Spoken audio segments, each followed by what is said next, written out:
Wow, long time no see. I feel like I said this in the last video that I did, but I'm gonna do my best to actually be consistent with posting. Here I am with the best and worst books that I read each month this year. I've read roughly 150 books this year. It's been a really good reading year. I've read some bangers, I've read some stuff that was terrible, and I'm here to share that with you. So, without further ado, the best and worst books that I read each month this year. In January, the best books that I read, it was a tie between two. One is a fiction, general fiction, which is crazy for me, and the other is nonfiction. So first, the nonfiction. I read One Day Everyone Will Have Always Been Against This, and this book was so good. The writing is, this is truly some of the best writing I've ever read. And it was just such a, it was such a great way to introduce myself to the topic of what's happening in the Middle East. There were so many things in this book that he said that were so poignant, but it was truly a beautifully written and heartbreaking book. The other book that I read, this is fiction, and this one is also, the writing is beautiful, but what I loved so much about this one was the story and the characters. So I read Wild Dark Shore by Charlotte McConaughey. This was beautiful, and I still have flashbacks to reading this book. It's about climate change, it's about family, it's about love. There's so many amazing things in this book, but I think that one of my favorite things is there's a boy who's a character, and he's about 7 years old.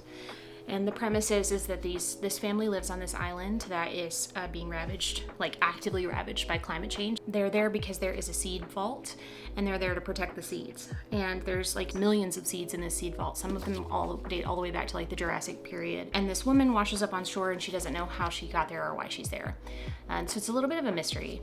And so one of the characters is a 7-year-old boy, and towards the end of the book, they're trying to figure out how they're going to save the seeds from being lost to the ocean. And he's talking about how there are seeds in there that people don't care about because they're not useful. There's one specific seed that's for a specific tree that's from the Jurassic period, and it lasted, it was a tree that was around for hundreds of millions of years, and this is the last seed that they have of this tree. But it doesn't bear fruit, it doesn't feed people, you can't make things out of it, and people won't care about that seed because it's not immediately useful to them. And it was just, I don't know, I still think about that. This was truly a great book. I highly recommend this book. The worst book that I read in January was Witchcraft for Wayward Girls by Grady Hendrix. This book just wasn't for me. I feel like it was about 100 pages too long. It didn't have the normal introduction, build up, climax, conclusion. It was introduction, climax, more stuff, things are going down, then it kind of climaxes again. I feel like it just didn't make sense to me, and I did not love it for that reason. Sorry, Grady Hendrix, please do not watch this video. I'm sure you're a lovely person. February was a really great reading month for me, and so it was really hard to pick. The best book that I read in February was Crying in H Mart by Michelle Zauner. This was so good. I haven't read it because there was a lot of hype online about it, and so I finally decided to read it because I love a memoir. This was truly beautiful. It was heartbreaking. It was a really interesting look at Michelle and her mother's life together, what it means to be a daughter, what it means to be a mother. This was so good, and it truly lived up to the hype. It was beautiful. I listened to the audiobook for this, which Michelle reads. I feel like with a memoir, if the author narrates the audiobook, that's truly the way to read that book, because I just feel like there's a deeper level. It's just better because the author is reading their own stories to you. It's like a conversation rather than a book. So this was great. It was amazing. Highly recommend. And the worst book that I read, and this is not the worst book, I liked this book. The ending fell off for me a little bit. I didn't like the ending as much as I liked the rest of the book, and that is May Fly by CJ Lead. I read another CJ Lead book last year, American Rapture, and I loved that one. So this one just wasn't for me. This one was disgusting. That meme of Brittany Broski drinking the kombucha, that was me reading this book. Truly. It was at both times incredibly amazing and interesting, and then also horrifically disgusting. So this was just, out of a month of reading so many amazing books, this was just my least favorite. It was still great. I still recommend it if you like horror. It's really heavy on the body horror. It's, like I said, disgusting compared to Crying in H Mart. It's just very different. in March, another really great reading month, but the best book that I read in March was The Butcher's Masquerade by Matt Dinniman. I have read all 7 books that are out in this series so far. I love them. They're so stupid. These are truly the dumbest books I've ever read, but I love them. And each book gets progressively like more intense. Like there's more going on, and I really love how Matt Dinniman has like built up this world to be like actually really super political, and I really enjoyed that. But this has been one of my favorites so far. I think out of the whole series, it's just insane, it's unhinged, and everybody says the audiobook for this is amazing, and it is in fact amazing. So the worst book that I read in March, I don't have a copy of it. And I say worst again, I liked this book, like I liked it. It just, out of all of the books that I read, it was the least best. And that is Zom Rom-Com by Olivia Dade. I read an arc of this. It was a lot of fun. Like it's just a silly, goofy, good time. But compared to some of the other books that I read, it just wasn't as good. So, you know, there's nothing wrong with it. Like I enjoyed it. I read the whole thing. I wanted to read the whole thing. Just compared to everything else, it was the least best. So, best book that I read is The Irresistible Urge to Fall for Your Enemy. There has been a lot of discourse online about these books, and I am curious about it. I never read the IP for this book. I didn't read it when I was a kid. And so if I hadn't have known that this was originally a fan fiction, I would never have guessed that it was originally a fan fiction. But I think that these and the Julie Soto, I think these suffered from poor marketing. I think that the people who are marketing these books chose to use the original IP as a way to sell more copies, and it worked for them, but it also has alienated a lot of people that could have been potential fans if they had decided to separate themselves from that IP. It was a lot of fun. I'm really excited for the next one, and I wish that the people who were in charge of marketing these books had chosen to market them in a different way. I think that that's really unfortunate, and I think that it is in bad taste to alienate a large population of people. With that being said, I really did love this. I thought it was so funny. Like I laughed out loud so many times when I was reading this, and it's a book that's a silly, goofy, good time, and it was sweet, and it was romantic. And the worst book that I read, and this is not this book's fault, I think that what happened with this is that it had been so long since I read, this is the last book in a series, it had been so long since I read the other books in the series that I had kind of forgotten some of the smaller plot points, and it was just a little bit slow for me. But that being said, the ending did really wrap up nice, and I do like this series, and I do recommend this series, and that is Faithbreaker by Hannah Kaner. It's another case of where I read a bunch of really great books, and so this one was just the one that fell a little bit flat. It's just that there were some pieces that I was missing because it had been so long since I read the other books. This is not a bad book. It's not a bad series. I really liked it. It's just, I was just missing some pieces when I read this. May was another really great reading month. I have 2 best books of May that I could not choose between. The first is My Friends by Frederick Bachman. There's something about Frederick Bachman's writing that doesn't always land for me, but this one really did. I loved this like ragtag group of friends in this story. It was beautiful, and it was about grief and like what it means to be a family. This was just really, really beautiful, and I'm lucky enough to have a signed copy.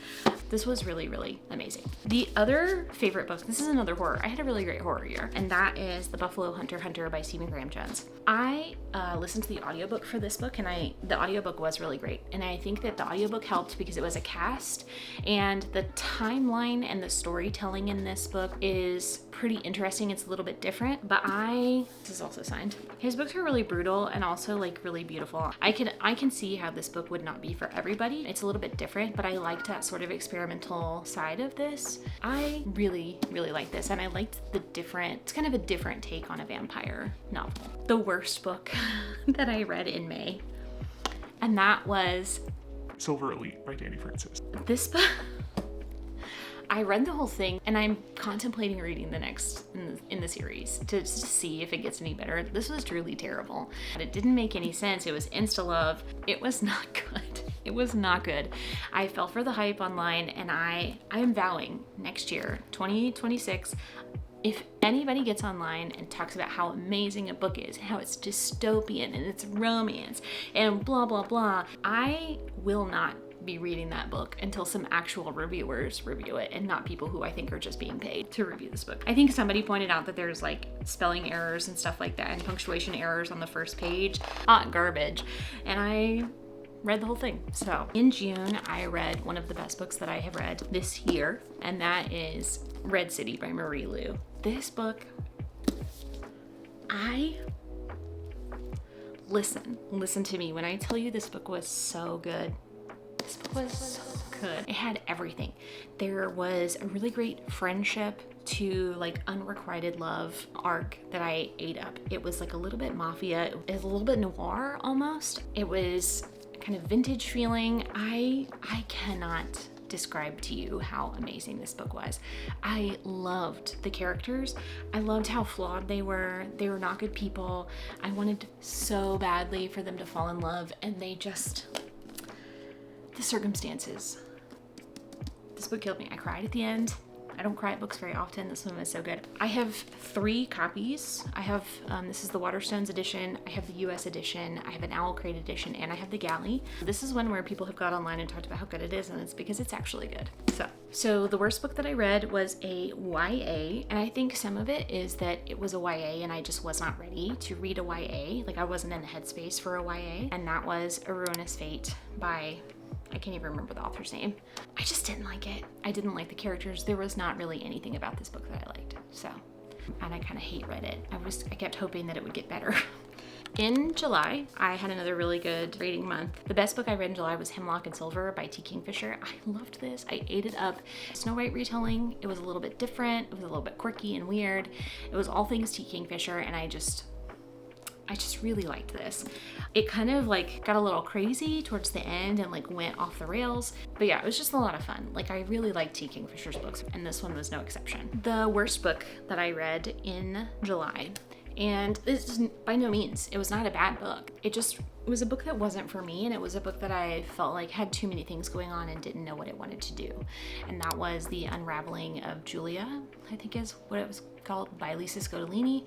I'm not typically a murder mystery gal, so this was a little bit outside my genre, and it just didn't work for me. I just felt like it was trying to do too many things to the point where it felt confusing. In August, I had a banger reading month, but it was not hard to pick this as the best book that I read, and this is another one that gets a lot of hype online, and I just haven't read it because of all the hype, and I've been like, who cares? But I've had a copy of it, and I was trying to read more things that I already own, and so the best book that I read in August was Project Hail Mary by Andy Weir. This book was so good. I think it says a lot about humanity, and it's a very hopeful look at what humanity can be and living in the time that we're living in. I think that anything that gives people even a tiny little bit of hope is important. I cried at the end.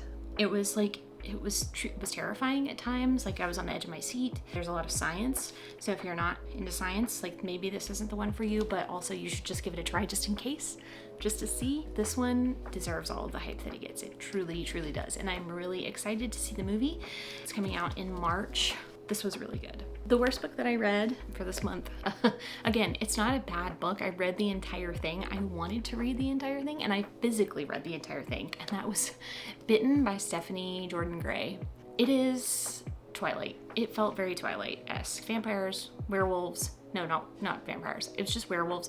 There may have been vampires. I don't remember. It's cheesy. It was a silly, goofy, good time. Compared to the other books that I read, it just wasn't as good, and that's okay. In September, the best book that I read was The Poisoned King by Catherine Rundell. This is book 2 in a kids middle grade series. I loved this book. I loved the first one. There's a lot going on in this, and even though it's a kid's book, I think it's still worth adults reading just because it's so fantastic. The world is very fantastical, and there's a lot of stuff going on. It feels a little like Lion the Witch in the Wardrobe, because in the first book, this boy gets swept into this magical land and has to save the magical land, and then he leaves, and then he's kind of called back to like fix another problem.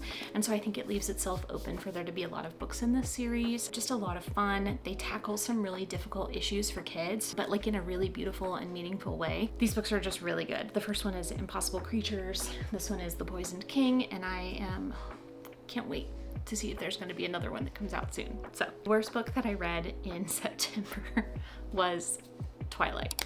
I did not read Twilight when it was coming out. I was in high school. I was the perfect age to be reading Twilight.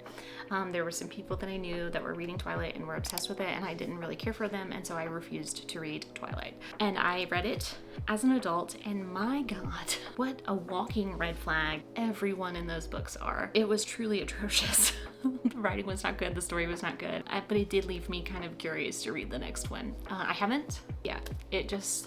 Reading that as an adult for the first time was wild, and I am so glad I didn't read it as a teenager because I would have been insufferable. The best book that I read in October I don't actually have a copy of, and that is Careless People by Sarah Wynne Williams. Wow, what a wild ride that book was. It started with a shark attack, it ended with shenanigans at Facebook. That book was insane. The audiobook was phenomenal. Sarah Wynne Williams reads it herself. I really recommend it. It's really great nonfiction because it doesn't read like a nonfiction book. It feels more like a memoir of like her time at Facebook. It was really good. I listened to it in 2 days. I did everything I possibly could to keep listening to it because I didn't want to put it down. I didn't want to put it away. It was very good. The worst book that I read in October, and this is not the worst book by any means, it just so happens to be the book that I liked the least, and that was Seven Deadly Thorns. This is a YA, and I think it's another case of it's a YA and I wasn't really in the mood for a YA, but I was reading it anyways. And it's another kind of fairy tale retelling. It was cute, it was fine. It didn't stand up to everything else that I read. The best book that I read in November won't be out until February. So I'm really sorry to do this to you, but the best book that I read in November was Weaving Shaw. It took me like 3 weeks to read it because I did not want to finish it. And I got to the end and I am crushed. There's romantic and it was gothic and it was a lot about colonialism and what that does to people and how it affects everyone. This was truly one of the best books that I read this year, and it's really unfortunate that it's not out until February. I absolutely adored this. This book was so good. You just have to trust me on this. If you can get your hands on an early copy, if you can get on NetGalley and request a copy of this, or if you're lucky enough to have a publisher send you a copy, get them to send you a copy of this. This was amazing. I loved this book. There was yearning, true yearning. Yearning is back, baby. That's what I was thinking when I read this. I was like, oh my God, I would just die if they would kiss. Anyways, this was so good. So much yearning, so much tension. The world was kind of insane and crazy. This book was so good. I loved it. The worst book that I read in November. Again, I just read a lot of really great things, and this one was not quite what I was hoping it would be, and that is Nightmare Obscura. This is about a dream engineer's guide through the sleeping mind. It's about nightmares, the science behind nightmares and that sort of thing. It was good, and it was interesting. It felt very surface level. It was a lot of things that I kind of knew, and so I just wanted more. It's short. If you're new to nonfiction, I feel like this would be a good nonfiction option, but I was hoping for more. For December, I have another favorite that won't be out until next year. I don't think this is coming out until January. So one of the best books that I read in December was The Swan's Daughter by Roshani Chokshi. This was really great. It was whimsical and it was weird. It was a little Swan Lake, a little ugly duckling, but I really like this. The writing is beautiful and I love a little whimsical, weird fairy tale, and that's exactly what this was. I think this is going to be a YA. This is everything that I wanted in a standalone novel. So the other best book that I read in December was The Jessad Crown by Sarah Hashem. I read The Jessad Heir 2 years ago. I got an arc of it on NetGalley and I read it and I liked it, and then it took until this year for this one to come out, and so I had to reread The Jessad Heir. And rereading it, I was like, wow, this is so good. I liked it even more than when I read it the first time. And then I read this, and I gotta tell you, this is a big book. We're talking this is 600 or 700 pages, 658 pages. I read this in 2 days. I could not put this down. This is really great. If you have read The Jessad Heir, I highly recommend picking this up. It is just as good. The tension, I ate it up. The worst book that I read in December, and this is not because this is a bad book. I actually really enjoyed this book. It's just I didn't read much, and a lot of it was by this author. A lot of it's part of a series, and I don't know how I feel about a lot of it, but I do really enjoy the stories. So anyway, the worst book that I read was Blind Date with a Werewolf by Patricia Briggs. I loved this. I loved the main character that this focused on, but like I said, it was difficult to pick a worst book for December because I've read a lot of things that I really liked, but a lot of it is part of a series, and this is one that's part of a series, and it's short stories sort of that follow this one character. Anyways, this is not a bad book. You just have to read a lot to be able to understand this book, and so I just had to pick pick one. And I feel bad for picking this one, but I didn't have much other choice. But I did really like this. It's just compared to the other stuff I read. Those were the best and worst books that I read this year, 2025. I think if I had to pick a favorite best, it would be between two. It would be between Weaving Shaw and Red City. Both of those were phenomenal books. So good. I cannot tell you how much I loved those books. And I think worst book out of the entire year, it's gonna have to be Silver Elite. I mean, it was just hot garbage. So those were the best and worst books of 2025 for me out of the 150-ish books that I read. Yeah, it was a really good reading year. I'm excited to continue reading in 2026. I'm excited to hopefully get back into editing and filming these videos. It is hard to make time. I'm almost done with my master's program, so I'm anticipating having a lot more time once I'm done with that in the summer. Thanks for watching. Subscribe, like, follow, all of that jazz, and I'll see you in the next one. Bye.